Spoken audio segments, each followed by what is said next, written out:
Did you know that a man's brain makes up its mind about a woman before he even realizes it? Welcome to Mystique Psychology. And if you want to understand how attraction really works, go ahead and smash that like button right now. Let's be honest, even if it makes you feel uneasy, when a man looks at a woman, he isn't thinking about her personality first. His mind goes straight to her body, including her chest. This isn't because he is dirty-minded, but because the male brain is biologically wired to react to these physical signs. Pretending this isn't true is just lying to yourself. Women know this. They aren't testing to see if you look. They are testing to see if you are comfortable with your own desire, without apologizing or backing down. But here is where men fail. The moment you hide your natural instincts, try to sanitize your desire, and choose politeness over presence, you lose attraction. Now, this is where it gets really interesting. Most men try to make a woman want them by using logic, working hard, and being available 24/7. And that is exactly why they fail. They think that if they are just nice, attentive, and emotionally open, a woman will eventually feel something. They treat desire like a reward for good behavior. But it doesn't work that way. Desire is not a contract. It doesn't grow because you did everything right. Desire completely bypasses the logical brain and goes straight to the nervous system. It is deep, automatic, and unconscious. It doesn't care if you look good on paper. You can be stable, smart, mature, and rich, and still watch her lose interest. You didn't do anything wrong. You just triggered the wrong feelings. But here is the crazy part. Most guys think attraction is a conscious choice or a rational decision, but attraction happens way before any thoughts or words even form. By the time a woman explains why she likes you or why she doesn't, her body has already decided. And this is the trap men fall into. They keep talking to her thinking mind, while attraction is governed somewhere else entirely. There is a huge difference here. Respect and desire are not the same. You can win respect by being reliable and consistent. But desire doesn't care about those things early on. Desire wants tension, polarity, and contrast. Without those, the spark never catches fire. That is why so many good guys end up confused. They do everything they were told to do. They listen, they comfort, and they remove all doubt. But in doing so, they destroy the exact environment that desire needs to grow. Desire needs space, mystery, and the possibility of loss. When everything is predictable, the brain relaxes. And a relaxed mind does not crave. But here is the most surprising part about how we value people. Let's talk about being too available. Many men think being always available is a sign of generosity. But psychologically, it sends a completely different message. If you are always easy to reach, always ready to hang out, and always putting her time above yours, you aren't showing love. You are showing that you have low scarcity. The human brain, for both men and women, decides value based on scarcity. This isn't just a social rule. It is how our brains are wired. What is rare is always valuable. Think about it.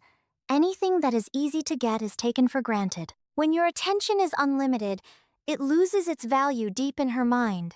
Her logical brain might appreciate you, but her attraction fades because desire is not about appreciation. It is about excitement. Here is a truth that might hurt. Being predictable is comfortable, but comfort does not build attraction, at least not at first. Early attraction needs excitement, not safety. When every interaction follows the exact same pattern, her brain stops responding. You become emotionally flat. You aren't doing anything wrong, but you become neutral, and neutrality kills attraction. Now, this is where it gets interesting. Many men completely misunderstand what it means to be masculine. They think their main goal is to be safe, but safety without any tension makes you invisible. Real masculinity is not about being aggressive.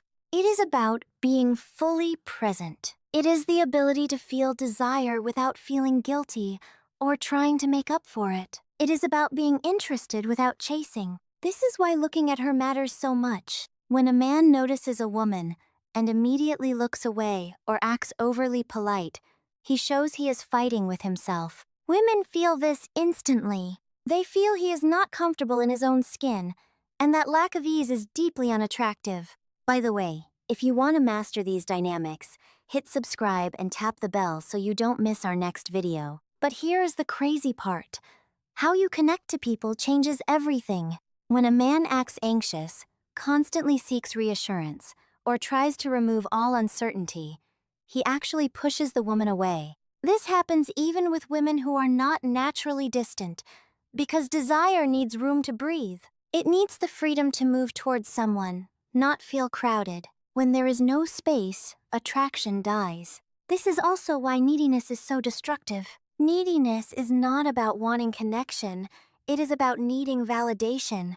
The moment a woman feels that her presence is necessary for your emotional stability, she shuts down. It is not because she is mean, but because biologically, needing validation signals weakness. A man who needs to be chosen cannot be desired.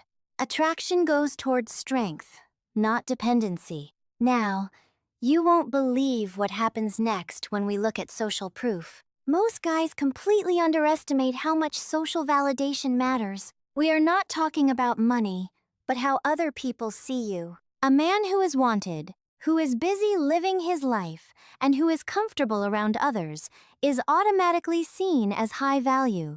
This process is completely subconscious. If other people like him, he must have good qualities. Contrast this with the guy who isolates himself for one woman. He stops seeing his friends, his hobbies disappear, and his world shrinks. As his world gets smaller, her attraction to him shrinks too. Desire cannot grow in a tiny space. It needs room to expand. The solution is not to play mind games. It is to align your life. There's a huge difference between pretending to be busy and actually having a life. There is a difference between waiting to text back on purpose and replying later because you were actually busy. Women spot fake behavior instantly. True authenticity is not just about being honest. It is about your energy. Here is what real masculine alignment actually looks like in practice. You do not cancel your plans for last-minute changes. You do this not to play games, but because your time is valuable. You don't overextend, because your attention is precious. You express interest clearly, without begging. You say, "I want to see you again," not, "Let me know when you are free, and I will adjust." You are comfortable with silence. It does not scare you. You lead the conversation instead of interviewing. You tease lightly without fear. And you can disagree without tension. Sometimes you end the conversation first, not as a trick, but because you have places to be. All of this communicates one thing. You are self-contained, and that is highly magnetic. But here is the crazy part that most guys miss. Many men believe that if they just explain themselves better, attraction will appear. But attraction does not need explanations. It needs action. You cannot talk your way into desire. You can only position yourself to let it happen. Let's be clear. Desire is not negotiated. It is triggered. It does not care about your effort. It responds to psychological signals, scarcity, contrast, presence, and self-possession. None of this requires manipulation. It just requires honesty. If you hide your instincts, you leak insecurity. If you chase validation, you signal need. If you drop your life for approval, attraction dies. The paradox is simple. The more complete your life is, the less you chase others. And the less you chase, the more they chase you. If this clicked for you, share this with a friend who needs to hear it, and tell me in the comments where you have been overinvesting. Think about it strategically. Where have you replaced presence with politeness? That is where your power returns. And that change has nothing to do with women. It has everything to do with you.